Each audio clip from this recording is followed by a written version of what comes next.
Hello darlings, welcome back to మన channel. Darlings, ఫైనల్గా Salaar movie అనేది కంప్లీట్ అయిపోయింది. నిజంగా నాకైతే నరకంగా అనిపించింది. ఆ చలిలో వెళ్ళి రావాలంటే అంతలా చలేసిన అనమాట. ఇంకా ఎన్ని తిప్పలు పడ్డా ఫైనల్గా అయితే మూవీ అనేది వాచ్ చేశాను. సో నేను ఒకటే చెప్తున్నాను, ఇంతకుముందు మూవీ రిలీజ్ కాకముందు కొందరు కామెంట్ చేశారు. కొందరు అంటే మనతో అయితే ఏం కామెంట్ చేయలేదు, నాకు తెలిసిన వాళ్ళతో అన్నారంట, అరే మీ ప్రభాస్ అన్నది ఫస్ట్ మూవీ సాహో, ఆదిపురుష్, ఇంకా రాధేశం 3 వరుసగా ఫ్లాప్ అయిపోయింది, ఇది కూడా మ్యాక్సిమం అంతేం ఉండదు అబ్బా, అది ఇది అన్నారంట. సెకండ్ ట్రైలర్ రిలీజ్ అయినాక నేను ఒకటే చెప్తున్నాను, ఎవరైతే ఆ మాటలు అన్నారో వాళ్ళు తప్పకుండా ఆ మాటలు అనేది వెనక్కి తీసుకుంటారు. ఆఫ్టర్ మూవీ చూసిన తర్వాత మూవీ అనేది అరాచకం అనమాట, ఒక రేంజ్లో ఉంది మూవీ అనేది. ఇంకా మూవీ రివ్యూలోకి వెళ్ళే ముందు సో దయచేసి ఎవరైతే మన ఛానల్ని ఫస్ట్ టైం చూస్తున్నారో ఇలాంటి జెన్యున్ కంటెంట్, ఇంకా జెన్యున్ టాపిక్స్, ఇంకా జెన్యున్ రివ్యూస్ కోసం మన ఛానల్ని సబ్స్క్రైబ్ చేసుకోండి. At the same time movie basic story వచ్చేసి నేను చెప్పాల్సిన అవసరం లేదు, అందరికీ తెలిసిందే. ఏంటంటే యాక్చువల్లీ ఒక సామ్రాజ్యం ఉంటుంది. ఆ సామ్రాజ్యం అనేది లైక్ విలన్స్ ఎలాగైనా సరే దాన్ని దక్కించుకుందాం అని అనుకుంటారు. మరి ఆ సామ్రాజ్యం వచ్చేసి మన పృథ్వీరాజ్ అనమాట. తెలుసు కదా, మన జగపతి బాబు కొడుకు వచ్చేసి పృథ్వీరాజ్ గారిది. ఎలాగైనా సరే దాన్ని దక్కించుకుందాం అనుకుంటారు. మరి అలాంటి టైంలో మన పృథ్వీరాజు వాళ్ళతో ఫైట్ చేస్తారు. అంటే తనకి ఓపిక ఉన్నంత వరకు ఫైట్ చేస్తారు.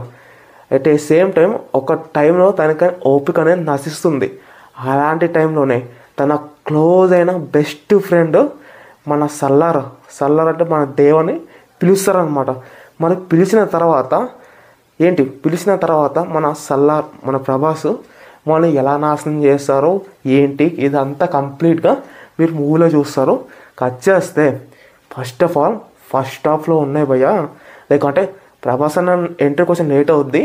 అట్ ద సేమ్ టైం ఎప్పుడైతే మన ప్రభాస్ అన్న వస్తారో అసలు ఆ ఫైటింగ్ సీన్స్ అయినా యాక్షన్ సీన్స్ అయినా నిజంగా గూస్ బంప్స్ వచ్చాయన్నమాట, అంతలా బాగుంది. అట్ ద సేమ్ టైం నా ఫోన్లో ఛార్జింగ్ లేదు, సో అందుకనే ఒక పిక్ మాత్రమే తీసి అదేంటి మన ఈ ఇన్స్టాలో ఇంకా పోస్ట్ చేశాను.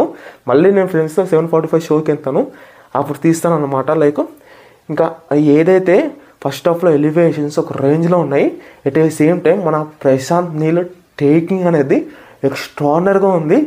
ఏదైతే మన అన్న మూవీ అంటే లైక్ మన అన్న మూవీలో ఇన్ని రోజులు ఇలాంటి యాక్షన్ సీన్స్ కావాలి అని మన ఫ్యాన్స్ అనుకున్నామో అది నిజంగా తను ఫుల్ఫిల్ చేశారని చెప్పచ్చు.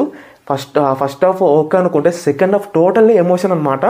అంటే అనుకోవచ్చు లైక్ ఏ మూవీ చూసుకున్నా like RRR one of the block buster అయిందనమాట. RRR మూవీ బ్లాక్ బస్టర్ అయినా సెకండ్ హాఫ్ వచ్చేసి దాంట్లో కూడా లైక్ స్టోరీ చెప్పినప్పుడు కొంచెం స్లో అవుద్ది.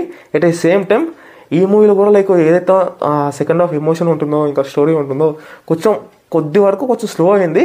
ఎంత స్లో అయినా కూడా నిజంగా మనకి మూవీ క్లైమాక్స్ అనేది నిజంగా నేనైతే అసలు ఎక్స్పెక్టే చేయలేదు, ఒక రేంజ్లో ఉంది. అసలు క్లైమాక్స్లో వచ్చే ట్విస్ట్ అసలు అబ్బా. ఇంకొకటి చాలామంది నాకు మెసేజ్ చేస్తూనే ఉన్నారు, భయ్య KGFకి ఇంకా ఈ మూవీకి లింక్ ఉందా భయ్య అని. అది మాత్రం నేను అసలు చెప్పను భయ్య, మీరే చూసి తెలుసుకోండి. ఒకవేళ చెప్తే స్పాయిలర్ అయిపోద్ది, మీకు ఇంట్రెస్ట్ రాదు. సో దయచేసి ఎవరైతే నాకు మెసేజ్ చేస్తున్నారో మెసేజ్ చేయకండి భయ్య. మీరు మూవీ చూస్తున్నప్పుడు మీకు ఆ ఇంట్రెస్ట్ ఉండాలి కదా, సో మెసేజ్ చేయకండి. అలాంటి నేను స్పాయిలర్ అని చెప్పదలుచుకోలేదు ఇంకా ఈ వీడియోలో. సో దయచేసి నేను ఒకటే చెప్తున్నాను, ఎవరైతే మూవీ చూడాలనుకుంటారో తప్పకుండా చూడండి. బ్యాక్గ్రౌండ్ స్కోర్ అయినా ఎలివేషన్స్ అయినా ఎక్స్ట్రాడినరీగా ఉంటుంది. సెకండ్ హాఫ్లో వచ్చే ఎమోషన్ సీన్స్ నిజంగా అబ్బా.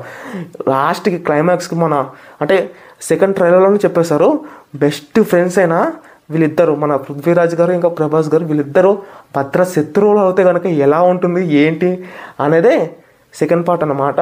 అది లీక్ చేయకుండా ఉంటే బాగుండేదేమో ట్రైలర్లో అన్నట్టు అనిపించింది, అంత మించి ఏం లేదు. ఇంకా ఫైనల్గా మూవీ అనేది ఎక్స్ట్రాడినరీగా అనిపించింది నాకైతే. ఇంకా ఫైనల్గా ఎవరైనా చూడకపోతే తప్పకుండా వెళ్ళి చూడండి.